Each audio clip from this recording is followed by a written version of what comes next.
ఆస్పత్రి ఎమర్జెన్సీ వార్డులోకి వాహనంతో దూసుకెళ్లి మరీ లైంగిక వేధింపుల కేసులో నిందితుడిని పోలీసులు అరెస్ట్ చేసిన ఘటన ఉత్తరాఖండ్లో సంచలనంగా మారింది.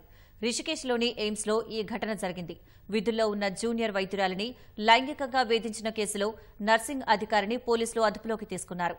నిందితుడిని డిస్మిస్ చేయాలని జూనియర్ సీనియర్ వైద్యులు ఆందోళన చేస్తున్నందునే వాహనంతో వెళ్లి అదుపులోకి తీసుకున్నట్లు పోలీసులు వెల్లడించారు.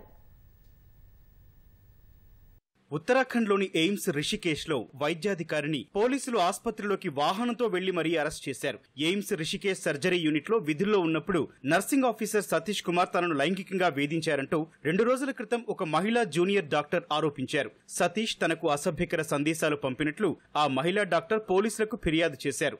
మహిళా జూనియర్ డాక్టర్ను లైంగికంగా వేధించిన సతీష్ కుమార్ పై చర్యలు తీసుకోవాలని జూనియర్ వైద్యులు, కొందరు సీనియర్ వైద్యులు విధులు బహిష్కరించి డీన్ ఆఫీస్ ముందు ధర్నాకు దిగారు. జూనియర్ డాక్టర్ ఫిర్యాదుతో పోలీసులు నిందితుడిని అరెస్ట్ చేసేందుకు వెళ్లారు.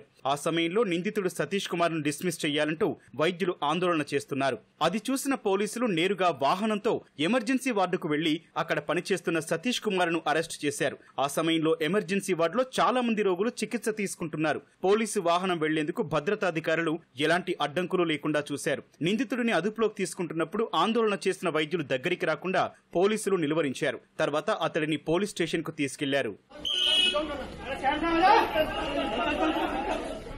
వైద్యులు ఆందోళన చేస్తున్నందున ఎలాంటి అవాంఛనీయ ఘటనలు జరగకుండా ఇలా వాహనం తీసుకెళ్లినట్లు పోలీసులు తెలిపారు. ఆరోపణలు ఎదుర్కొంటున్న వైద్యుడిని ఎయిమ్స్ రిషికేశ్ యాజమాన్యం సస్పెండ్ చేసింది. జూనియర్ వైద్యులు మాత్రం అతడిని ఉద్యోగం నుంచి తొలగించాలని డిమాండ్ చేస్తున్నారు. ఈ నేపథ్యంలో అతడిని డిస్మిస్ చేయాలని ఉన్నతాధికారులకు లేఖ రాసినట్లు ఎయిమ్స్ యాజమాన్యం వివరించింది. బాధితురాలి ఫిర్యాదు మేరకు లైంగిక వేధింపులపై దర్యాప్తు జరుగుతోందని గఢవాల్ ఐజీ కరణ్ సింగ్ తెలిపారు.